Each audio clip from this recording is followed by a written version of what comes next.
প্রায় 17 বছর পর চলে আসলাম বোনের বাড়িতে মেহেরপুর বামন্দি। লাস্ট এসেছিলাম সে অনেক ছোট থাকতে, বিগত 17 বছরে কিন্তু আসা হয় নাই। তো চলে আসলাম শুক্রবারে আমার বড় আব্বার ফ্যামিলির সবাই মিলে। আর বোনের বাসায় এসে রে ভাই আমি তো পুরাই মুগ্ধ, মানে এত সুন্দর পরিবেশ দেখে। তো আপনারা যদি মুগ্ধ হতে চান তো আজকের ভিডিওটি ফুল দেখুন। তো চলুন ভিডিওটি শুরু করা যাক। হ্যালো এভরিওয়ান, আসসালামু আলাইকুম। কেমন আছেন সবাই? আশা করি সবাই অনেক বেশি ভালো আছেন। তো আমিও ভালো আছি। আর আজকে আমি যাচ্ছি বোনের বাসায়। তো বোনের বাসায় যাওয়ার জন্য কিন্তু মিষ্টি নিতে আসছিলাম দোকানে। তো এসে কিন্তু হালকা করে একটু নাস্তাও করে নিলাম। খাওয়া দাওয়া শেষ করে মিষ্টি নিয়েই কিন্তু ঝটফট করে আমরা গাড়িতে উঠে পড়লাম। বেশি আর দেরি করলাম না। তো দেখতে দেখতে কিন্তু আমরা হোসেনাবাদ বাজারে চলে আসছি। তো হোসেনাবাদে এসেই কিন্তু আমার চোখে একটা জিনিস বাঁধলো। কি রে ভাই এটা? ওরে বাপরে!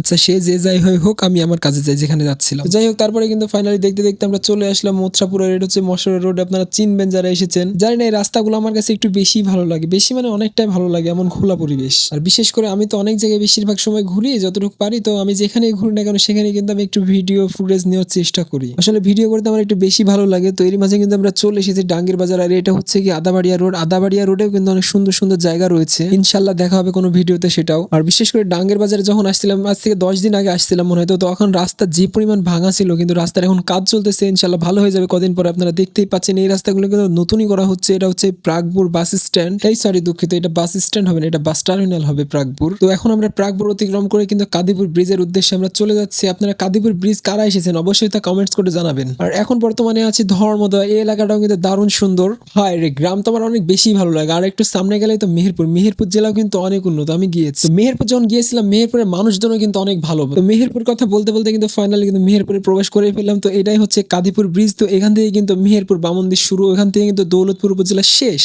এখন বর্তমানে আছি মেহেরপুর জেলা। তো মেহেরপুর বলতে গেলে এটা হচ্ছে বামন্দি গ্রামগঞ্জের একটু ভিতরে। তো শহর কিন্তু আরেকটু দূরে যেতে হবে, মেহেরপুর শহরটা। মেহেরপুর বামন্দিতে মাঝে মধ্যে আসা হয়, কিন্তু 17 বছরের ভিতরে আজকে মেহেরপুরে ফার্স্ট টাইম বোনের বাসায়। তো যাই হোক, অনেক বকতে বকতে ফাইনালি 1.5 ঘন্টা পরে কিন্তু বোনের বাসায় প্রায় চলে এসেছি বাড়ির কাছে। আর স্ক্রিনে যাকে দেখতে পাচ্ছেন এটা হচ্ছে আমার ছোট ভাইয়ের ছেলে। আর আমি যখন লাস্ট এসেছিলাম এসব রাস্তাঘাট তো কিছুই ছিল না, আমি তো কিছুই চিনতে পারতেছি না এখন। আর এখন যাকে স্ক্রিনে দেখতে পাচ্ছেন এটা আমার বড় ভাইয়ের ছেলে। তো সব জল্পনা কল্পনা শেষে এইটাই হচ্ছে কি আমার দুলা ভাই। তো দুলা ভাইয়ের বাড়ির সামনে। তো এটা হচ্ছে কি আমার নাম্বার 1 ভাগ্নি। ভাগ্নি আবার কয়দিন পরে বিদেশ চলে যাবো, সৌদি আরব। তো দোয়া করি ইনশাল্লাহ ভালো থাকো তুমি। তো বোন, দুলা ভাই, ভাগ্নি সবার সঙ্গে কথা বলে চলে আসলাম ছাদে। তো ভাইকে আমি বলছিলাম, ভাই নতুন জায়গায় এসেছি, একটু আশেপাশের পরিবেশটা তো ঘুরে দেখা প্রয়োজন, চলুন যাই। তো তারপরে যে কথা সেই কাজ। তো আমি আর ভাই কিন্তু বেরিয়ে পড়লাম আশেপাশের এলাকা একটু হালকা ঘুরে দেখার জন্য। তো বেরিয়েই তো আমি একদম ফুল ফিদা। ভাইরে ভাই, এত সুন্দর পরিবেশ আমাদের মেহেরপুর জেলাতে। মেহেরপুরেও গিয়েছি কিন্তু এত সুন্দর পরিবেশ আমি কখনোই দেখে নাই। তো এখানে একটা স্কুল ছিল পাশে। তো স্কুলে এসে হালকা করে একটু ভিডিও করে নিলাম স্লো মোশনে। তো এই স্কুলের কাছে একটু ঘুরতে ঘুরতে বোন বাসায় থেকে ফোন দিয়েছে সকালকে নাস্তা করার জন্য। তো কি আর করার, বোনের ফোন করা শুনে ভাই আর আমি দৌড়াতে দৌড়াতে বাসায় এসে সবাই মিলে একসঙ্গে নাস্তাটাও করে নিলাম। তো বোন অনেক কিছু তৈরি করেছিল। তো তারপরের কাণ্ড দেখুন এইটা। কি ভাবছেন সকালকে নাস্তা করা শেষ, এখন একটু বসে সবাই রেস্ট নেবো? হ্যাঁ, সেটা হবে না। আমার কাছে তো এমন পরিবেশ দেখলে মাথায় নষ্ট। কিন্তু এটা কি?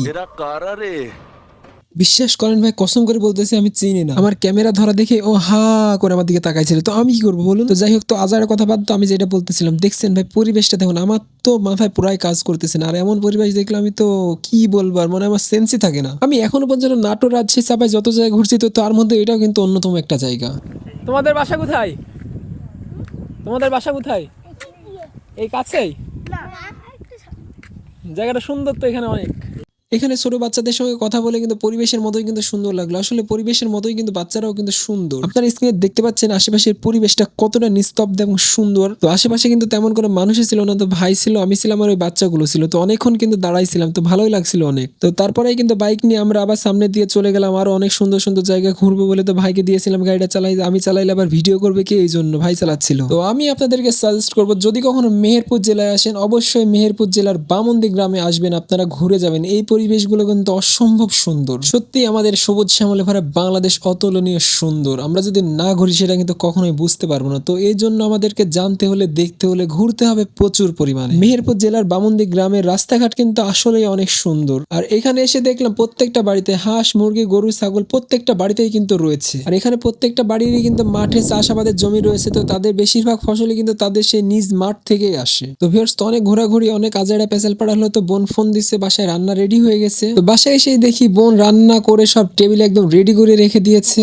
বাসায় এসে হাত মুখ ধুয়ে সবাই একসঙ্গে বসে দুপুরের খাওয়াটা খেয়ে নিলাম। কতদিন পরে বোন দুলাভাই একসঙ্গে এভাবে খেতে বসলাম, এভাবে তো হয় না। প্রায় 17 বছর পরে আজকে বোনের বাসাতে এইভাবে খেতে বসলাম। আর অসম্ভব সুন্দর রান্না করেছে কিন্তু আমার বোন। আজকে রান্না করেছিল খাসির মাংস, গরুর মাংস, মুরগির মাংস, মাছ, ডিম, ডাউল, সবজি, সালাদ, দই, মিষ্টি সবকিছুই কিন্তু ছিল। তো খাওয়া দাওয়া শেষ করে রুমে একটু রেস্ট নিচ্ছিলাম, কারণ আমরা কিছুক্ষণ পর চলে যাবো এই জন্য।